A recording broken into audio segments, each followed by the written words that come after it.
Jadi kalau dia telah wujud, dia telah nyata, dia telah zahir, maka disebutlah baharu.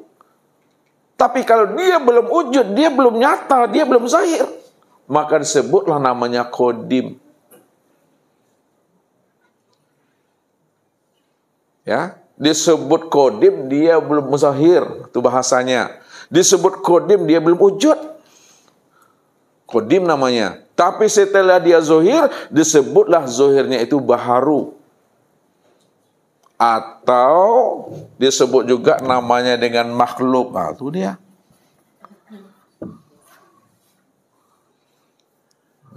Kalau sudah zahir, makhluk sebutannya. Kalau sudah zahir, baharu namanya. Itu juga dia. Namun hakikat daripada baharu itu adalah qadim. Hakikat daripada makhluk itu adalah qadim.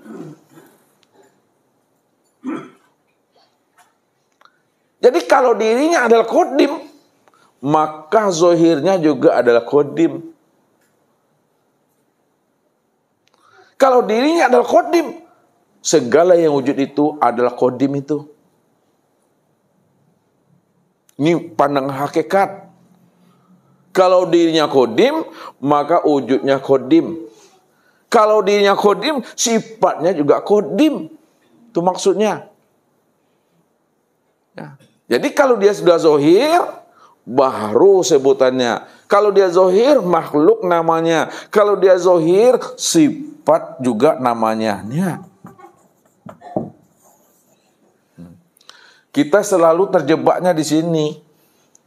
Dengan kata-kata ini kita selalu tertipu. Makhluk, baharu, sifat. Padahal makhluk, baharu, sifat ini disebut namanya tajalli. Ini tajalli namanya Bapak Ibu. Apa arti tajalli tadi? Penampakan. Nah, ketika dia telah tampak, ketika dia telah terang, terangnya itu disebut sifat, disebut baharu, disebut namanya makhluk, disebut namanya hamba. Itu juga dia Bapak Ibu. Kali ini makhluk apa namanya? Makhluk Allah. Sini sadarannya. Ini baharu, baharu Allah. Ini sifat, sifat Allah. Ini hamba, hamba apa namanya? Hamba Allah. Hamba Allah, hamba itu yang Allah tuh. Kalau bahasa kiasnya, yang menjadikan hamba itu yang jadi hamba. Yang menjadikan sifat itu yang jadi sifat. Yang menjadikan baharu itu yang jadi baharu. Yang menjadikan makhluk itu yang jadi makhluk. Makanya dipahami dengan rasa. Kalau tidak dipahami dengan rasa, Allah ya Allah, makhluk ya makhluk. Nggak mungkin Allah jadi makhluk, makhluk jadi Allah. Di situ nanti kelirunya memahaminya. Padahal az-zatu wa sifatu wahid. Zat dengan sifat itu esa. Nyatanya zat kena sifat, zahirnya sifat itu kena zat. Berarti zat dengan sifat itu esa satu dia. Tidak bisa diceraikan, tidak bisa dipisahkan. Yang sifat ini yang disebut nama tadi yang baharu itu. Sifat itu yang katakan baharu. Sifat itu yang disebut namanya makhluk. Sifat itu yang katakan namanya hamba. Mana yang katakan baharu, mana yang katakan makhluk, mana yang katakan hamba, itu sifat. Mana yang disebut sifat? Itu yang nur. Kesini bolehnya. Nur itu nur. Siapa nur itu? Itulah wujud Allah. Itulah nyatanya Allah tuh. Jadi kita bermainnya di sifat. Kita selalu menguraikannya di sifat. Kalau kita menguraikannya di sifat, maka nampaklah baharu tuh, nampaklah makhluk tuh, nampaklah sesuatu, nampaklah alam. Coba tiliklah sebenarnya mana yang katakan rahasia alam, mana yang katakan rahasia sesuatu, mana yang katakan rahasia makhluk, mana yang katakan rahasia baharu, mana yang katakan rahasia sifat, mana orangnya? Itu orangnya itu nurnya. Siapa nur? Nur inilah wujud nyatanya aku. Jadi siapa yang melihat nur, sudah samalah dia melihat Tuhannya. Siapa sudah bertemu dengan nur, sudah sama dia bertemu dengan Tuhannya. Apa sebabnya bertemu dengan nur sama bertemu dengan Tuhan? Melihat nur sama melihat Tuhan. Karena nur inilah wujud nyatanya diri Tuhan itu. Makanya Nabi bertanya kepada Umar, wahai Umar, atadri man ana? Tahukah engkau Umar siapa rahasia aku yang sebenarnya? Apa jawaban Umar? Ana la adri ya Rasulullah, Allahu a'lam wa rasuluh. Allah dan Rasulnya yang maha tahu. Ketika itulah Rasulullah memberi jawaban kepada Umar. Apa kata beliau? Hai Umar, ana Ahmad bilamin. Hai Umar, aku ini Ahmad tidak ada huruf mimnya. Kalau Ahmad tidak ada huruf mimnya, apa bacanya, Bu? Ahad. Bukan Ahad. Ahad. Apa arti Ahad? Esa. Siapa yang Esa? Allah. Maka disitulah Rasul mengatakan kepada Umar, Hei Umar, man ro'ani faqad ra'al haq. Kalau kamu sudah bisa menyaksikan aku ini, sudah sama kamu menyaksikan Allah. Apa makna di balik kalam Nabi itu? Makna yang tersiratnya. Hei Umar, kalau kamu sudah bisa menyaksikan aku, sudah sama kamu menyaksikan Allah. Maknanya, hei Umar, kalau kamu sudah bisa melihat nur, dan bisa kamu melihat nur Allah itu, nur Allah itu sudah jadi tubuhku. Nih. Nur Allah itu sudah jadi ruhku. Sedangkan nur itu wujud nyatanya diri Allah. Kalaulah nur itu wujud nyatanya diri Allah. Sedangkan nur itu sudah jadi tubuhnya Nabi Muhammad, sudah jadi ruhnya Nabi Muhammad. Disitulah rahasianya. Siapa yang telah memandang Rasulullah zahir dan batin, wujud nyatanya Nur Muhammad, disitulah dia melihat dan menyaksikan Allah. Karena Nur Muhammad itulah nyatanya diri Allah itu yang sebenar-benarnya. Ini nurun kajinya ke hakikat. Sebenarnya siapa Nur Muhammad? Nur Muhammad itu bukanlah Nur Muhammad. Yang Nur Muhammad itu Allah, itu yang disebut Nur Muhammad. Bukankah dia yang memuji? Dia pula yang terpuji. Maka dia yang Nur Muhammad itu. Bukan Nur Muhammad itu yang diri Nur Muhammad. Tapi Nur Muhammad itu diri Allah. Allah tuh yang Nur Muhammad itu. Itu memahaminya. Naik ke atas dia. Jangan bertahan pada Nur Muhammad. Kata Ustaz, kalau Nur Muhammad baru disifat. Tapi boleh Bapak Ibu menyebut Nur Muhammad. Tapi paham Bapak Ibu bahwa Nur Muhammad itulah wujud nyatanya dari Allah. Tidak jatuh dia kepada kesyirikan. Tapi kalau Bapak Ibu mengatakan Nur Muhammad itu duduknya masih di sifat, maka nanti bertuhan kepada sifat nanti. Pahamilah di balik Nur Muhammad itu rahasia diri Allah. Tiada lain adalah Allah itu sendiri. Jadi tidak jatuh dia kepada syirik. Jadi kalau menerangkannya, kalau kita duduknya di hakikat, bicaranya adalah Nur Muhammad. Kalau kita duduknya di ma'rifat, bicaranya Allah. Allah itu yang Nur Muhammad itu yang sebenarnya. Allah itu yang Nur Muhammad. Ya. Itu memahaminya.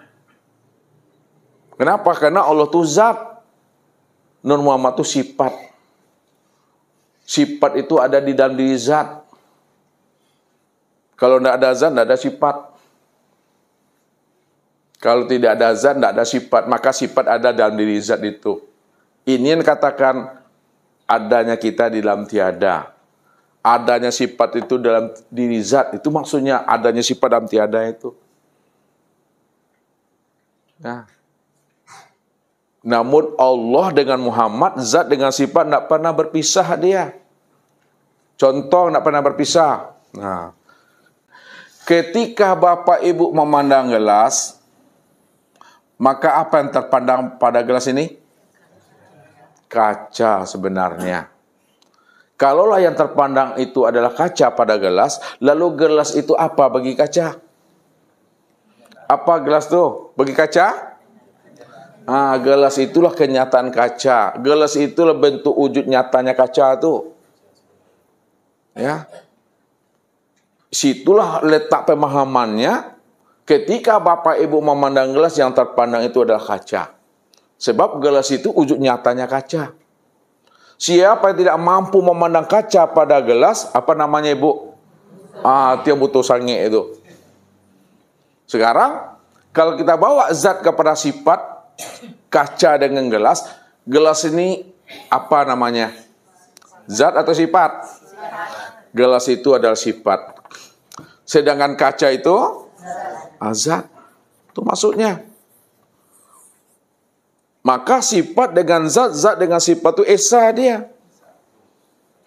Kaca dengan gelas, gelas dengan kaca, esa tuh. Pandangan zohir, nampak gelasnya.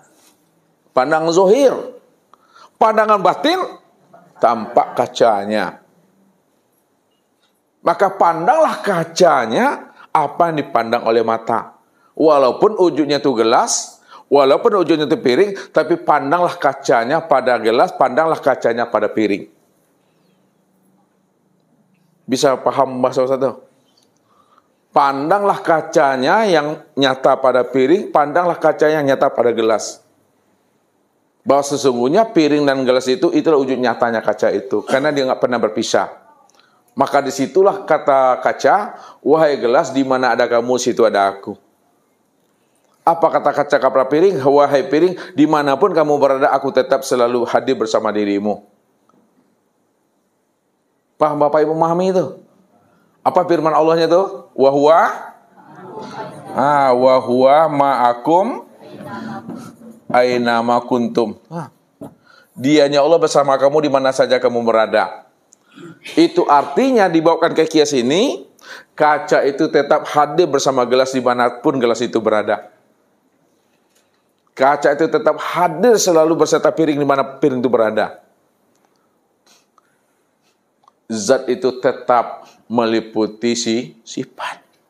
Zat meliputi sifat. Sekarang yang sifat tadi itu nur. Sedangkan nur ini wujud nyatanya diri Allah. Dan nur ini sudah nyata pada alam. Namun kesempurnaan nyatanya nur pada alam, sempurnalah sebutannya pada insan. Siapa insan nih? Adurai dari tarki naik ke atas. Siapa insan? Siapa insan? Yang insan itu sebut namanya nur. Ya. Siapa nur itu? Dia. Maka apa kata Allah? Insan, di mana ada kamu, situ ada aku. Muhammad, di mana ada kamu, di situ ada aku. Tidak pernah berpisah tuh. Kita lupa memandang Allahnya. Yang terpandang tuh nur. Semakin nyata nur tadi sebagai insan, lupalah kita memandang nur itu. Lupa kita memandang Allah karena sudah berbentuk insan ini. Nah. Padahal insan, nur, Allah satu juga tuh dah. Itu memandangnya itu. Wa huwa ma'akum aina ma kuntum, dianya Allah beserta kamu di mana saja kamu berada. Kata-kata bersama kamu, kamu itu tiang Nur Muhammad tuh. Ya sudah nyata pada alam. Fa aina ma tuwallu fasama wajhullah, kemanapun kamu hadapkan wajahmu maka nampak adalah aku. Kenapa dimanapun kamu hadapkan wajahmu yang nampak adalah aku? Karena sekalian alam itu adalah Nur Muhammad. Dan Nur Muhammad itu cermin memandang rupa diriku. Kalau Nur Muhammad itu cermin, tentu diri akulah yang nampak pada cermin itu. Karena tidak ada siapa-siapa selain daripada aku. Jadi kalau tidak ada siapa-siapa selain pada aku, maka akulah yang nampak terlihat pada cermin itu. Cermin itulah yang disebut namanya Nur Muhammad. Nur Muhammad itu sudah nyata pada alam dan sudah sempurna pada diri kita ini. Maka inilah yang disebut namanya cermin Tuhan. Bahasa Torikat. Ini yang disebut nama bayangan Tuhan, bahasa hakikat.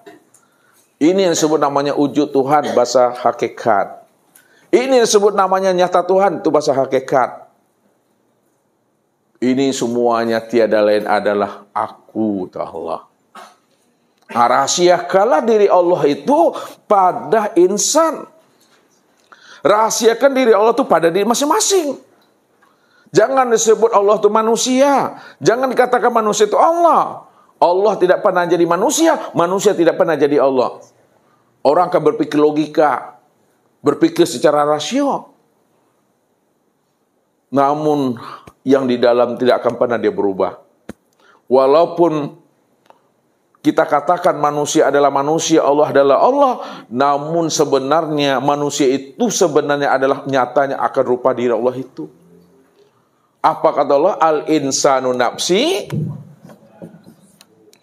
Al-insanu nafsi. Wa ana nafsahu. Insan itu diriku, akulah sebenarnya diri insan itu.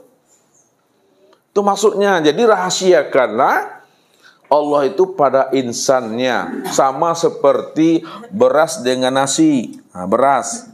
Ketika beras ini sudah jadi nasi, maka rahasiakanlah wujud beras ini pada nasi.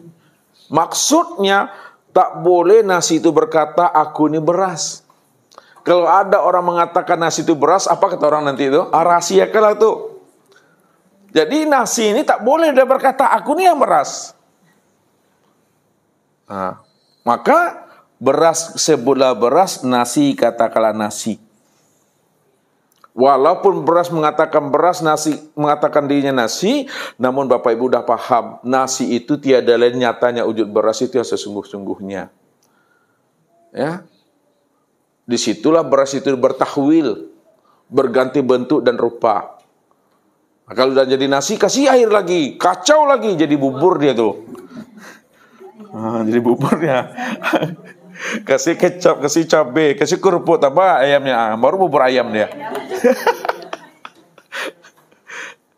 Jadi bubur ayam, nasi itu adalah beras tuh. Pandang usulnya itu yang dipandang. Kullu syai'in yarji'u ila aslihi. Tiap segala sesuatu itu kembalikan dia kepada asalnya. Asalnya bubur ini daripada nasi, asalnya nasi adalah beras. Itu maksudnya. Maka jangan dicari juga beras karena udah jadi nasi. Jangan dicari juga nasi karena udah jadi bubur atau udah. Cukup disadari dan dipahami. Apa yang kita makan ini, itulah beras itu yang sebenarnya. Tapi jangan disebut beras. Rahasiakanlah beras itu pada yang dimakan itu, yang disebut nasi tadi. Rahasiakanlah Allah itu pada diri kita. Jangan disebut Allah itu manusia. Nanti orang pasti bilang, kapan pula Allah jadi manusia? Kapan pula manusia jadi Allah? Allah ya Allah, manusia ya manusia. Dibawa lagi kepada rasio. Padahal hanya dia satu-satunya. Kalau dia satu-satunya, mana mungkin ada yang lain selain daripada dirinya? Kalau Allah cuma wujud satu-satunya, ini satu-satunya itu apa maksudnya itu? Allah itu wujud satu-satunya, wujudnya itu bikulli syai'in muhit, sudah meliputi sisi alam. Bisakah Bapak Ibu menemui sesuatu selain Allah pada sisi alam ini? Tidak. Kenapa tidak bisa? Karena Allah cuma satu-satunya yang ada. Kalau dia cuma satu-satunya yang ada, maka dialah sebenarnya yang meliputi sisi alam. Disitulah Bapak Ibu tidak akan pernah menemui sesuatu selain daripada dirinya. Kalau Bapak Ibu tidak mampu menemui sesuatu selain daripada dirinya, maka sisi alam ini apa sebutannya?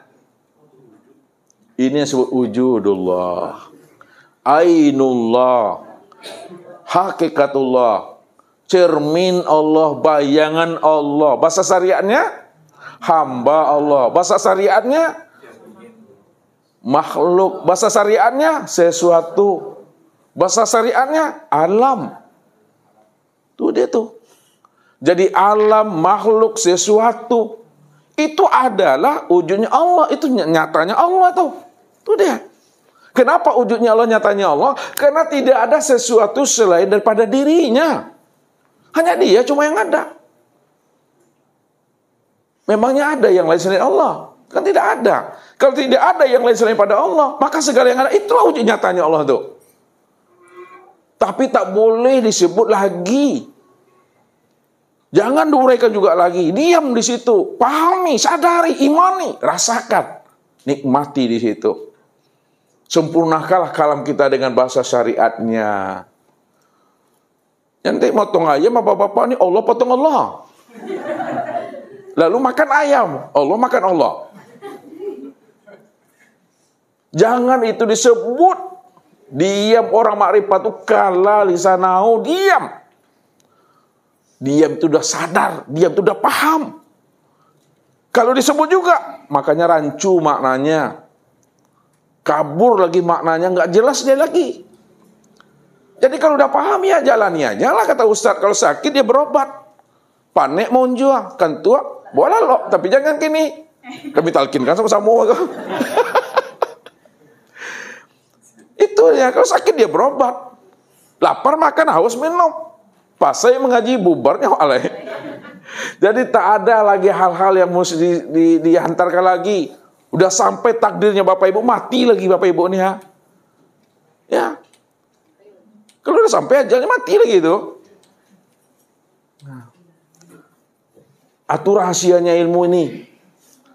Jadi bukan kita ingin jadi Allah. Bukan kita ngaku Allah. Jangan. Belajar ilmu tauhid, kata Ustaz selalu ingatkan. Bukan mengaku Allah, bukan jadi Allah, bukan merampok Allah. Tapi belajar ilmu tauhid untuk memahami dan mengenal Allah sajalah yang wujud dan yang nyata. Dahulu, sekarang, dan yang akan datang. Kita tidak pernah ada dahulu, sekarang, dan yang akan datang. Tidak pernah ada. Itu aja sebenarnya. Untuk menghantarkan kalimat itu supaya kita yakin. Dicencang-cencang kaji itu. Padahal tujuannya untuk itu cuma. Untuk memahami. La haula wa la quwata illa billah. Nah, memahami. La haula wa la quwata. Apa? Untuk menghantarkan kalimat ini sebenarnya Bapak Ibu. Tidak ada yang wujud, tidak ada yang nyata. Tidak ada kudrat, iradat, sama, basar, kalam, ilmu hayat. Melainkan yang wujud, yang kudrat, iradat, sama, basar, kalam, ilmu hayat. Hanya Allah semata-mata. Disitulah kita baru menyatakan kalimat la ilaha illallah. Ini yang disebutkan nama kalimat apa namanya? Kalimat tauhid. Ini la nafia nih la nafia. Tidak ada yang wujud, itu maksudnya. Tidak ada yang mendengar, tidak ada yang melihat, tidak ada yang berkata, tidak ada yang mengetahui, tidak ada yang berkuasa, tidak ada yang berkehendak, tidak ada yang hidup, tidak ada yang nyata, tidak ada yang awal, yang akhir, yang zahir dan yang batin, melainkan yang wujud, yang nyata, yang zahir, yang batin, yang awal, yang melihat, yang mendengar, yang berkata, mengetahui, berkuasa, berkehendak dan hidup, illallah, hanya Allah lah. Allah lah yang wujud. Kalau Allah yang wujud, jangan disebut juga Allah itu wujud. Sebut sajalah Allah. Karena Allah tidak wujud. Tapi Allah yang wujud itu bukan kata-kata Allah itu yang Allah. Allah itu nama daripada dirinya. Tapi ketika Bapak Ibu menyebut Allah, Bapak Ibu udah paham yang Allah itu yang mana. Allah. Kita mulut ngomong Allah. Yang mana yang Allah itu? Ketika Ustaz Bapak Ibu sebut Allah, yang mana yang Allah itu? Yang Allah itu, Allah, yang Allah itu yang berkalam itu yang Allah. Yang berkalam itu yang Allah. Allah, yang berkalam itu, yang berkalam yang mana?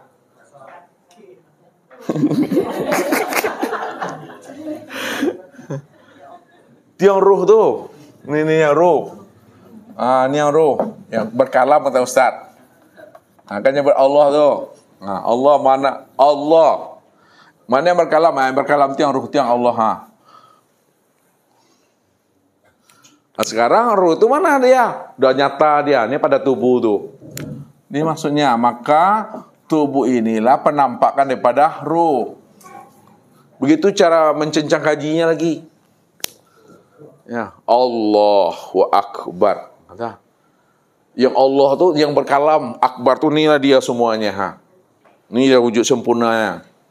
Jalalnya, jamalnya, koharnya, kamal, dialah itu. Ringkas kaji, keha, kata Pak Abdul. Koha, ragu ya. Apa juga lagi itu dah. Tapi yakin tak Bapak Ibu dengan bahasa itu? Paham tak Bapak Ibu itu? Kalau hanya didengar saja, tapi tidak mengimaninya, tidak meyakininya, ini berenang di kulit air. Yang disebutnya benar, tapi dia tidak yakin dengan kebenaran apa yang disebutnya. Inilah orang yang berenang di kulit air, kata Ustaz tuh. Allah wujud, Allah satu-satunya. Tidak ada yang lain, hanya dia cuma. Lalu mana Allah tuh?